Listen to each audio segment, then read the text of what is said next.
Shalom, haleluya, selamat pagi Bapak Ibu Saudara-saudari terkasih dalam Tuhan Yesus Kristus. Kita kembali lagi dalam Mesbah Doa Fajar. Saat kita bersama-sama memuji menyembah Tuhan. Untuk memulai aktivitas kita percaya dimanapun kita berada saat ini ada hadirat Tuhan yang akan menjamah melalui setiap kita. Amin. Mari sama-sama kita mengangkat suara kita menyembah Tuhan. Oh, terima kasih Yesus. Kami bersyukur Tuhan, kami bersyukur Yesus. Kami tahu Tuhan, dimanapun kami berada saat ini Tuhan, kemanapun kami pergi Tuhan, Engkau adalah Tuhan yang omnipresent. Engkau selalu ada dimanapun kami berada Bapa. Terima kasih Tuhan. Mari kita mau sama-sama menaikkan pujian ini. Kemanakah aku dapat pergi menjauhi rohmu yang suci, Kau sahabat dan Kau dekat.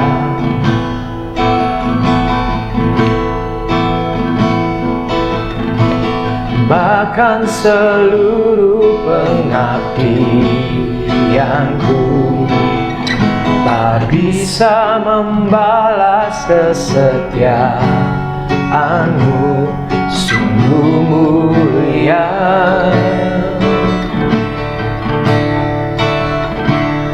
dan berharga,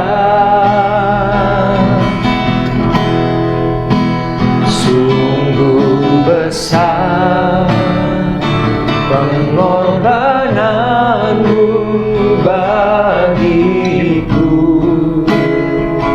terlalu dalam untuk dimengerti.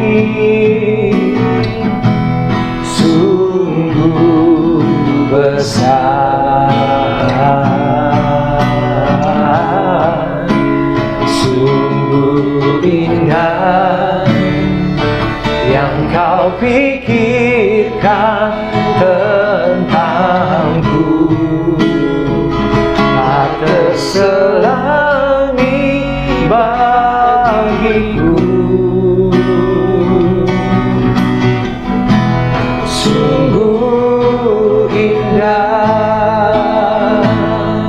Mari sama-sama naikkan pujian ini dari awal Bapak Ibu Saudara-saudari terkasih.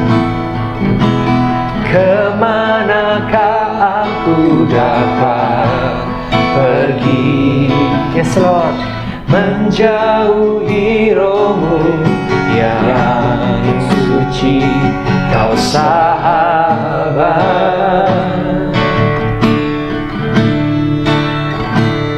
dan Kau dekat.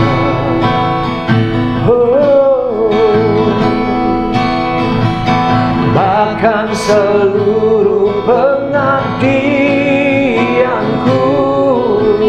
tak bisa membalas kesetiaanmu, sungguh mulia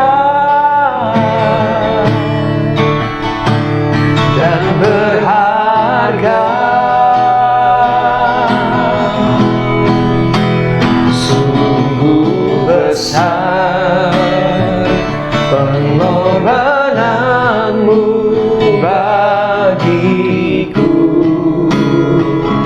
terlalu dalam untuk dimengerti. Sungguh besar,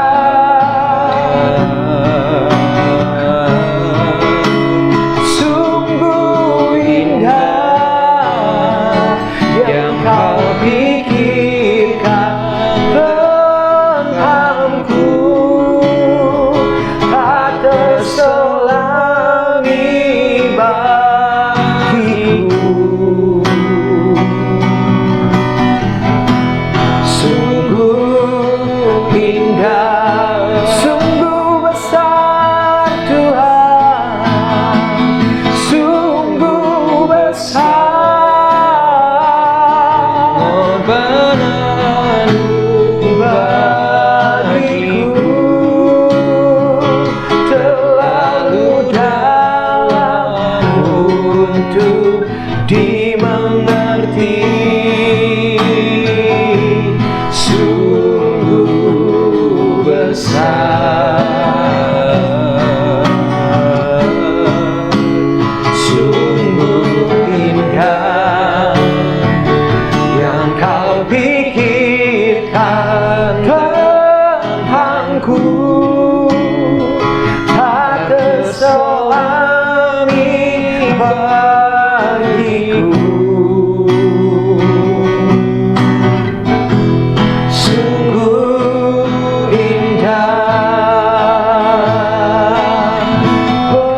Yesus Tuhan.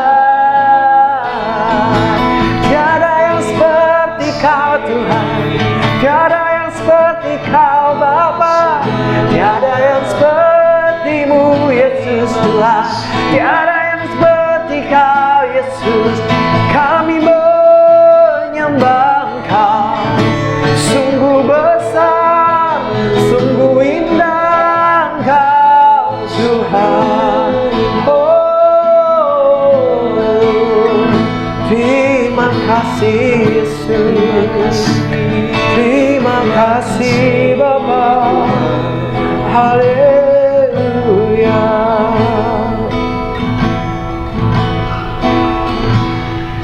Kini aku percaya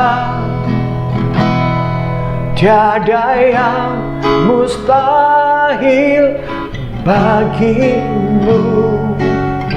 Kuasa-Mu kuatkanku, dasarku berharap. Kini aku berserah pada rancangan-Mu bagiku. Ku ikuti panggilan-Mu, ku kan setia sampai akhir hidupku. Kini kami percaya,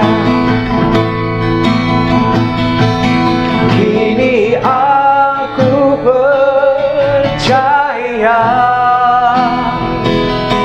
tiada yang mustahil bagimu. Kuasa-Mu kuatkanku, dasarku berharap. Kini aku berserah pada rancangan-Mu bagiku. Ku ikuti panggilan-Mu, ku kan setia sampai akhir hidupku. Ku ikuti panggilan-Mu, ku kan setia sampai akhir hidupku. Ku ikuti panggilan-Mu, ku kan setia sampai akhir hidupku. Terima kasih Bapa, kami percaya kuasa menguatkan kami untuk kami tetap setia sampai akhir hidup kami. Kami percaya kebenaran firman-Mu akan memerdekakan setiap kami, menguatkan setiap kami. Dalam nama Tuhan kami Yesus Kristus kami berucap syukur. Haleluya. Amin. Shalom Bapak Ibu semua, kembali lagi kepada saya bersama dengan saya Jonas di kegiatan atau di tayangan Mesbah Doa Fajar dari Gunung Tabor Ministry. Kali ini saya akan membawakan firman Tuhan atau renungan firman Tuhan yang sangat penting juga, yang sudah menjadi berkat bagi saya dan akan menjadi berkat juga buat kita semua. Saya akan membawakan tema renungan kita hari ini adalah friendship atau persahabatan. Persahabatan kita dengan Tuhan. Sebelum kita belajar renungan hari ini, kita akan membaca dulu firman Tuhan yang diambil dari kitab Yohanes 15 ayat 15. Saya akan bacakan. Firman Tuhan berkata, "Aku tidak menyebut kamu lagi hamba, sebab hamba tidak tahu apa yang diperbuat oleh tuannya. Tetapi aku menyebut kamu sahabat, karena aku telah memberitahukan kepada kamu segala sesuatu yang telah kudengar daripada Bapakku." Nah, Bapak Ibu Saudara, perlu diperhatikan begini. Kadangkala untuk menjadi seorang teman itu mudah saja. Tapi untuk menjadi seorang sahabat itu tidak mudah. Tidak seperti kita membalikan tangan.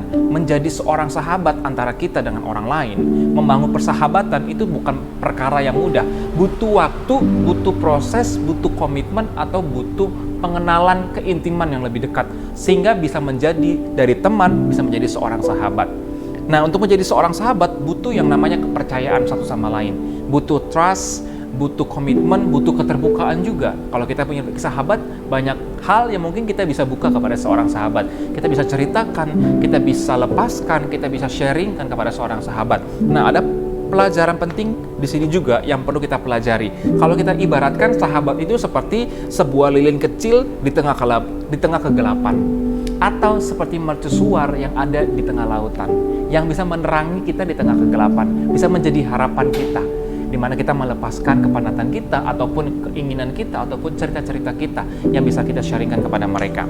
Nah, firman Tuhan juga di dalam Amsal 17 ayat 17 berkata, seorang sahabat menaruh kasih setiap waktu dan menjadi saudara di dalam kesukaran.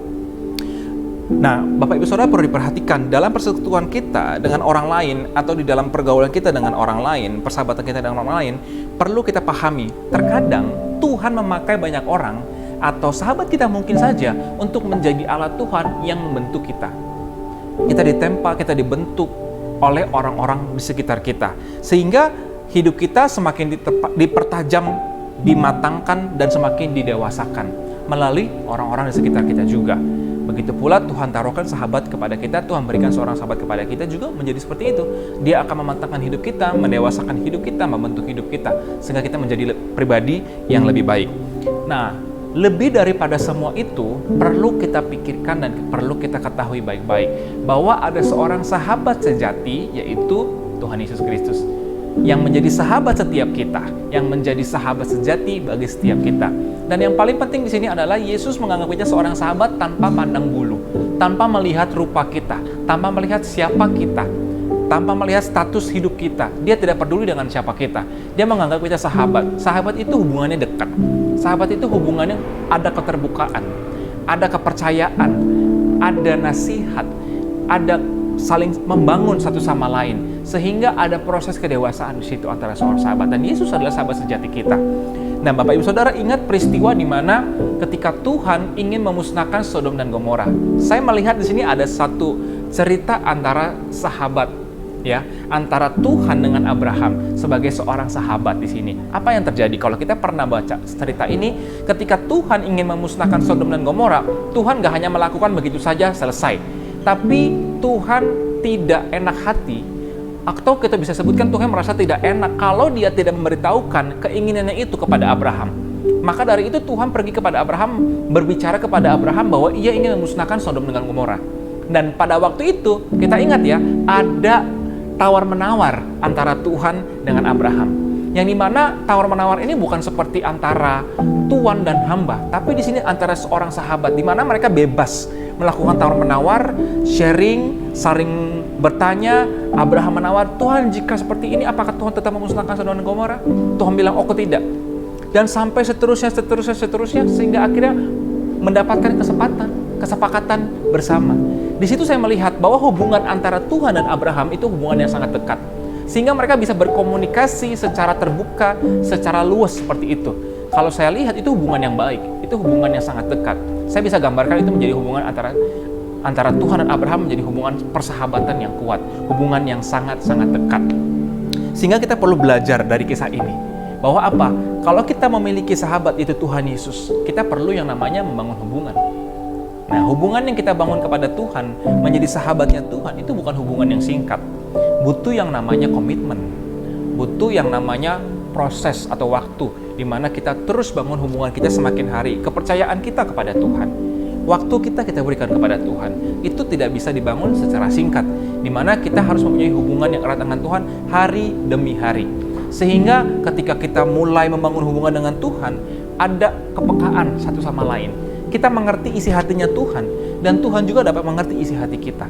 Jadi kita saling memahami satu sama lain, sehingga hubungan kita kepada Tuhan ketika semakin dekat, kita semakin mengerti apa rencana Tuhan untuk kita. Jadi kita memahami apa yang Tuhan inginkan kepada setiap kita. Maka dari itu, mulai hari ini mari belajar seperti Abraham.